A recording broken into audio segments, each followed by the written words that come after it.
Hi, so you won't believe it, but I literally had to erase about 14 minutes of a lecture because the last minute and a half of it became really weird and discombobulated because of all sorts of interruptions. So here I am again. All right, let's march on through. Um, Lear's attack on his daughter's womb and her her ability to participate in future production, right, is the most absolute form of punishment because what he is doing is hoping that her citizenship as a female subject is um, rendered rendered not right rendered as an utter failure, and that draws that renders her practically dead, as she has no ability to contribute. Her only function uh, in society is to reproduce, and she has no ability to contribute to the future by reproducing. Um, he has done this repeatedly with each of his daughters. He seems, well, with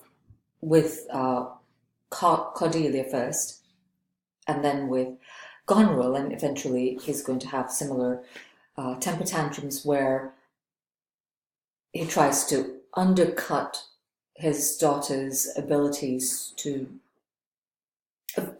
produce the future, right? Um,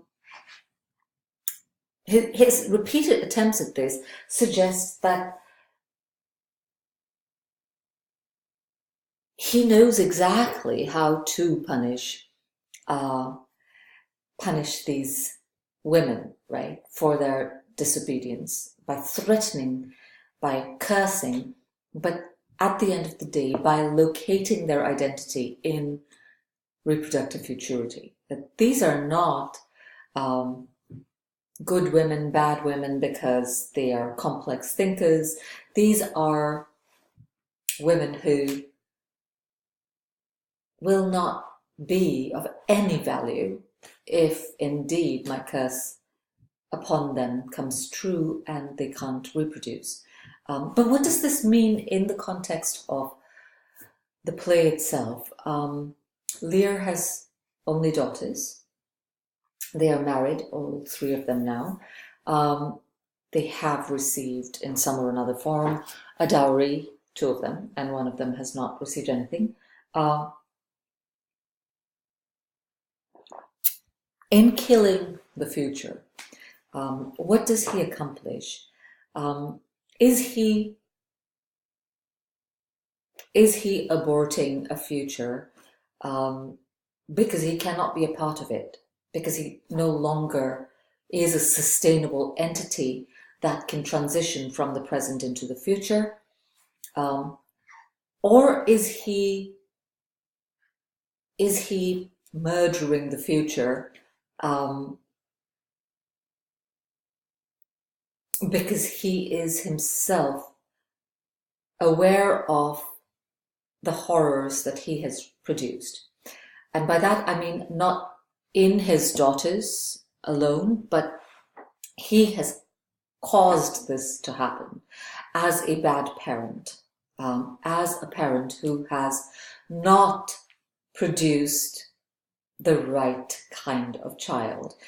He is like ripping the future from under their under all our feet. Is that what he's doing?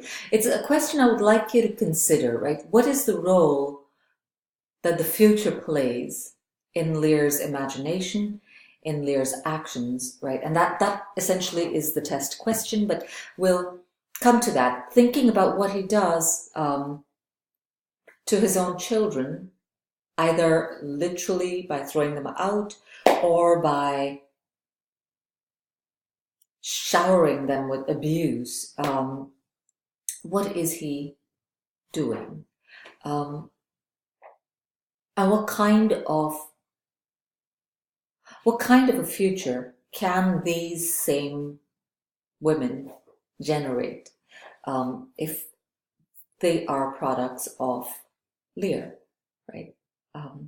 There's a question that I think we have to address. This is the crisis of the play. As I said, it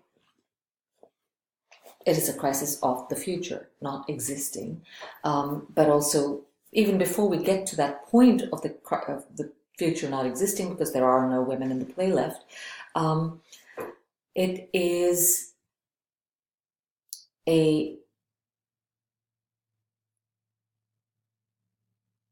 crisis because the future,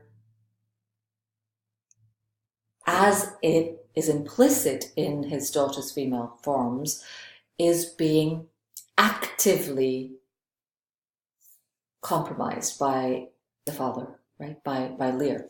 That was a very passive and indirect statement, but hopefully it makes sense to you. When Regan is involved next in Act 2, right, and Goneril's there, Regan's there, we once again see the kind of banter, the kind of competitive spirit that this trio, at least, is very used to. The father has reared these two children to fight one another in order to get the last morsels. And it has probably been very amusing to him in the past, although there was no way of knowing that. But given the kind of raunchy and vulgar humor that he in his mad scenes displays, we must at least be open to the possibility that Lear has delighted in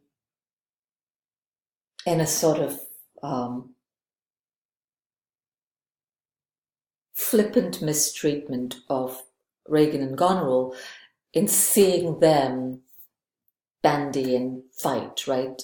He has enjoyed the power he has over them and the power in general that he has. So when Regan shows up, at first, or when Lear shows up at Regan's, at first we have a sense, or he has a sense, that she's the better daughter. And he makes that very clear, right? Very loudly he proclaims, "You are the nice girl. You will never do that to me. You are so much sweeter. You would probably, if I told you all that has happened, you would probably scratch your sister's eyes out," right?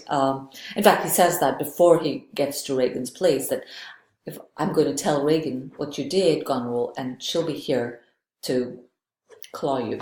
But that is the kind of spirit, right, of antipathy and competitive hatred and competitive love that he has nurtured in these two women, and perhaps in Cordelia in a different sense.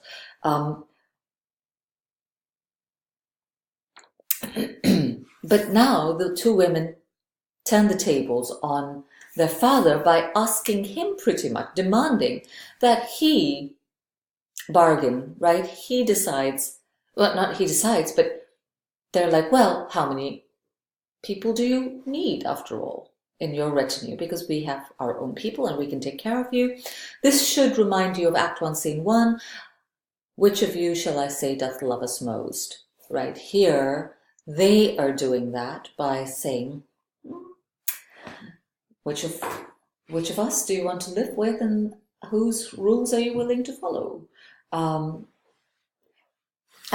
it is clear that he is not wanted, right? And that they are using that same injurious logic to have him suffer the humiliation that they have.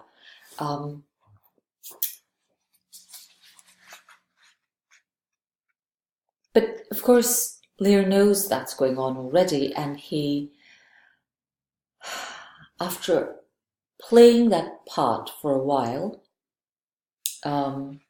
he's exhausted, right? And he says to Goneril and Regan, to Goneril more specifically perhaps, but also to Regan. This is Act 2, Scene 4, around line 210 for me. He says, I prithee, daughter, do not make me mad. I will not trouble thee, my child, farewell. We'll no more meet, no more see one another. But yet thou art my flesh, my blood, my daughter. Or rather a disease that's in my flesh, which I must needs call mine. Thou art a boil, a plague sore, or embossed carbuncle in my corrupted blood. But I'll not chide thee. Let shame come when it will, I do not call it. I do not bid the thunder-bearer shoot, nor tell tales to thee, to high-judging Jove, mend when thou canst. Be better at thy leisure. I can be patient. I can stay with Regan. I and my 100 knights. Not altogether so. I looked not for you yet, says Regan, nor am provided for your fit welcome. Give ear, sir, to my sister, for those that mingle reason with your passion must be content to think you old and so. But she knows what she does. And Lear again is just flustered, right? What are you talking about? Is this well spoken? Is what he asks, right? And then she halves the number of people that Lear should bring up, and finally Regan says, you don't even need one. What need one of these knights, right? And Lear says, O reason not the need, and this is one of those sublime speeches, O reason not the need, our basest beggars are in the poorest thing superfluous. Allow not nature more than nature needs, man's life is cheap as beasts. And then he goes on to talk about how his daughter does not need these beautiful clothes in the winter, right? But she has them, and so on. And then he says, if it be you that stirs these daughters, he's talking to the gods, right?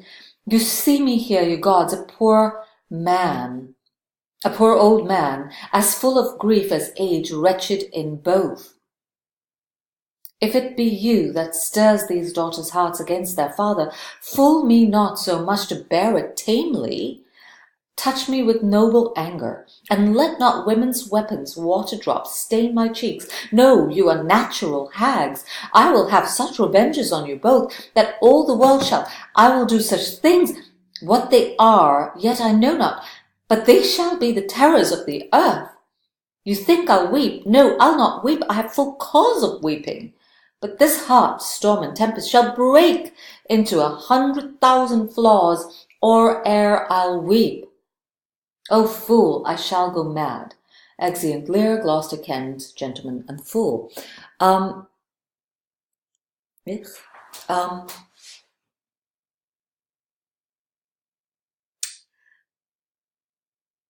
He once again calls on the gods to wreak havoc on these daughters, right? These women who are not only humiliating him, not only refusing to be obedient and deferential, but who are also driving him to tears. This is the man who may have driven these women to tears in the past for his delight and his enjoyment, the suffering that he has brought upon them owing to their having to compete with one another for their rights, potentially. This is not the man who has cried because of his daughters, not until recently. And he is aghast that the gods are letting this happen. So in his curses, he wants to obliterate this future.